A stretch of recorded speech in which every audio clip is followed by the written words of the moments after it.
friends, so இந்த வீடியோல நம்ம என்ன பார்க்க போறோம் அப்படினு பாத்தீங்கன்னா நம்ம வந்து பீர்க்கங்காய் சட்னி தான் வந்து அரைக்க போறோம். பீர்க்கங்காய் துவையல் பார்த்திருப்பீங்க. நம்ம இப்ப வந்து பீர்க்கங்காய் சட்னி அரைக்க போறோம். பீர்க்கங்காய் வந்து நம்ம தோல் சீவிட்டு எடுத்து வச்சுக்கலாம். அடுத்து வந்து வெங்காயம், தக்காளி, பூண்டு, இஞ்சி, அதுக்கப்புறம் வந்து புதினாவும் கொத்தமல்லியும் எடுத்து வச்சிருக்கோம். கருவேப்பிலை ரவுண்ட் எடுத்து வச்சிருக்கோம். அது வந்து நம்ம சட்னி எல்லாம் அரைச்சிட்டு அதுல வந்து தாளிச்சு போடுறதுக்கு தான். இது எல்லாத்தையும் நம்ம சேர்த்து வதக்கிட்டு எப்படி ஸ்டெப் பை ஸ்டெப்பா பண்றோம் அப்படின்றத நம்ம பார்க்கலாம். அதுக்கப்புறம் உளுந்தும் காஞ்ச மிளகாவும் எடுத்து வச்சிருக்கோம். இப்போ நம்ம வந்து கடாயை சூடு பண்ணிட்டு எண்ணெய் ஊத்திட்டு இப்போ காஞ்ச மிளகாவும் வெள்ளை உளுந்தும் போட்டு நம்ம வந்து வதக்கிட்டு அதுக்கப்புறமா இதெல்லாம் போட்டு நம்ம எல்லாம் பண்ணலாம். இப்போ வந்து நம்ம காஞ்ச மிளகா 2 எடுத்துக்கிட்டோம். உங்களுக்கு காரத்துக்கு ஏற்ற மாதிரி நீங்க எவ்வளவு போடணுமோ போட்டுக்கலாம். அடுத்து நம்ம வெள்ளை உளுந்து வந்து போட்டாச்சு. இப்போ வந்து இது கொஞ்சம் வந்து ப்ரௌனிஷா வர வரைக்கும் நம்ம வச்சு வதக்கலாம்.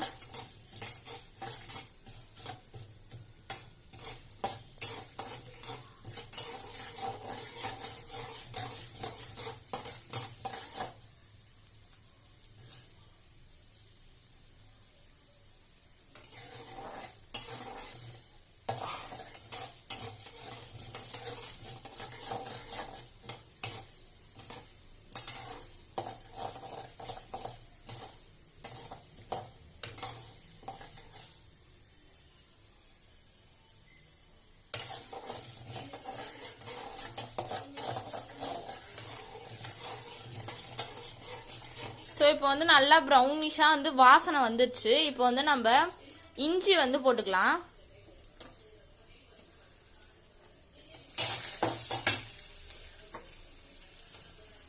பூண்டு வந்து இப்போ சேர்த்துக்கலாம். நம்ம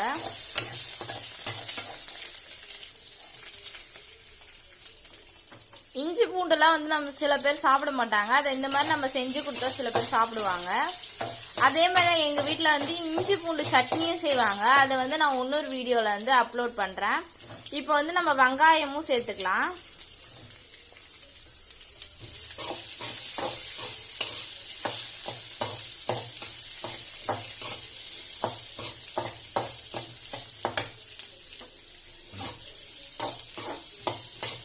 இப்போ வெங்காயமும் சேர்த்து நல்லா வதக்கிட்டோடனே அது கொஞ்சம் ப்ரௌனிஷா வந்தோடனே நம்ம வந்து தக்காளி வந்து சேர்த்துக்கலாம்.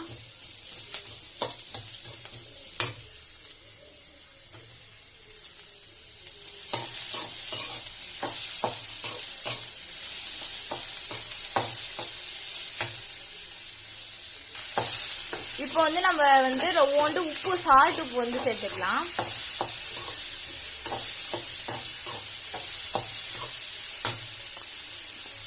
இப்போ வந்து நம்ம பீர்க்கங்காய் போட்டுக்கலாம்.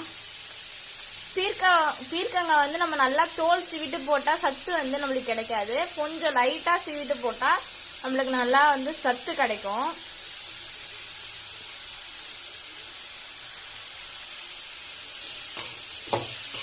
இப்போ அதையும் நல்லா வதக்கிக்கலாம்.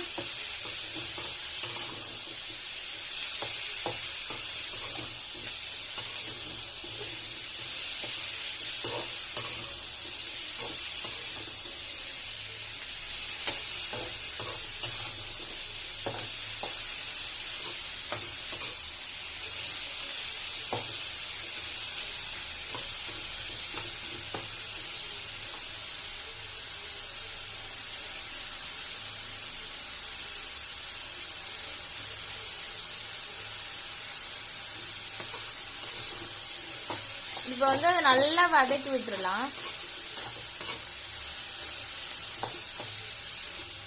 இப்போ வந்து நம்ம புதினா இலையும் கொத்தமல்லி இலையும் நம்ம வந்து சேர்த்துக்கலாம். அது வந்து இப்போ நம்ம வாஷ் பண்ணிட்டு சேர்த்துக்கலாம்.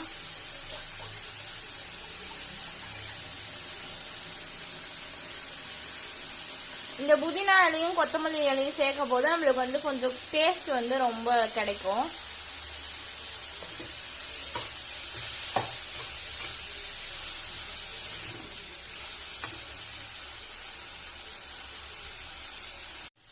புதினாவும் வெள்ளை உளுந்தும் தான் இதோட டேஸ்டே. நீங்க வந்து இதை மட்டும் சேர்த்து பாத்தீங்கன்னா செம்ம டேஸ்டா வரும் சட்னி.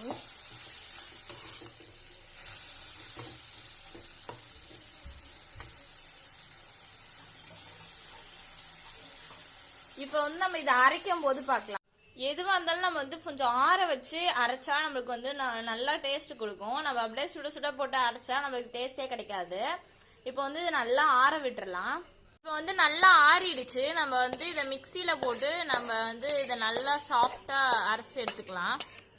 ஒரு சைடு வந்து நம்ம வீட்டுல சட்னி வந்து ரெடி ஆயிட்டு இருக்கு. இப்போ இந்த சைடு வந்து சுட சுட இட்லி வந்து நம்மளுக்கு ரெடி ஆயிட்டு இருக்கு. ஸோ இந்த மாதிரி வந்து நீங்க பண்ணீங்கன்னா, இந்த வானலை வச்சு ஊத்துனீங்கன்னா நீங்க வந்து ஜாமான் கழுவுற வேலை வந்து உங்களுக்கு இருக்காது. இது எப்படின்னா வந்து வானல் இருக்கு இல்லையா, அந்த பெரிய வானல் வந்து வச்சுட்டு நம்ம இந்த மாதிரி வந்து தண்ணி தவளெல்லாம் வைக்கிறதுக்கு இந்த மாதிரி யூஸ் பண்ணுவாங்க. ஸோ இதை வந்து அப்படி வச்சுட்டு இந்த மாதிரி இட்லி தட்டு உங்க வீட்டில் எது பெருசா இருக்கோ அதை எடுத்து அந்த மாதிரி வச்சுட்டு அதில் எத்தனை இட்லி வேணுமோ நம்ம வந்து ஊற்றிக்கலாம்.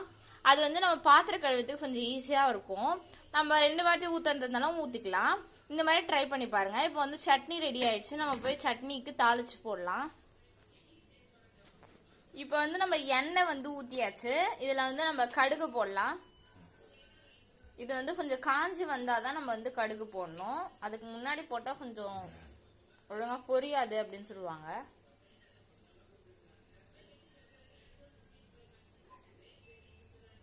இப்போ வந்து நம்ம கடுகு போட்டுக்கலாம். இது கூட நம்ம வந்து ஜீரகம் போட்டா, ஜீரகம் ஆட் பண்ணா கொஞ்சம் டேஸ்ட். இது கூடவே நம்ம வந்து ஜீரகம் சேர்த்தா கொஞ்சம் டேஸ்ட் தரும் நம்மளுக்கு. அதனால கொஞ்சம் ஜீரகம் வந்து நம்ம ஆட் பண்ணிக்கலாம். இப்போ வந்து இது நல்லா பொரிஞ்சு வந்த உடனே நம்ம வந்து கருவேப்பிலை வந்து ஆட் பண்ணிக்கலாம். ஃப்ரெஷ்ஷான கருவேப்பிலையா இருந்தா கொஞ்சம் நல்லா இருக்கும் டேஸ்டா.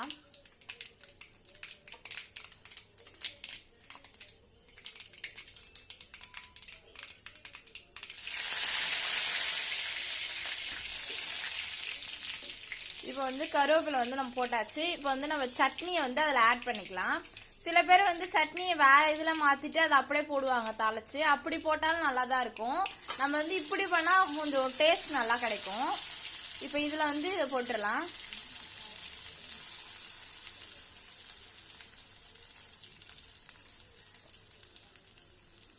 அவ்வளோதான். இது வந்து நல்லா கிண்டி விட்டுட்டு நம்ம சட்னி வந்து ரெடி ஆகிடும். இந்த வீடியோ உங்களுக்கு பிடிச்சிருந்தா லைக் பண்ணுங்க, ஷேர் பண்ணுங்க, மறக்காம சப்ஸ்கிரைப் பண்ணுங்க. இந்த ரெசிபியை வந்து நீங்க வீட்ல ட்ரை பண்ணி பார்த்துட்டு எப்படி இருக்குன்னு மறக்காம கமெண்ட் பாக்ஸ்ல கமெண்ட் பண்ணுங்க. பாய்.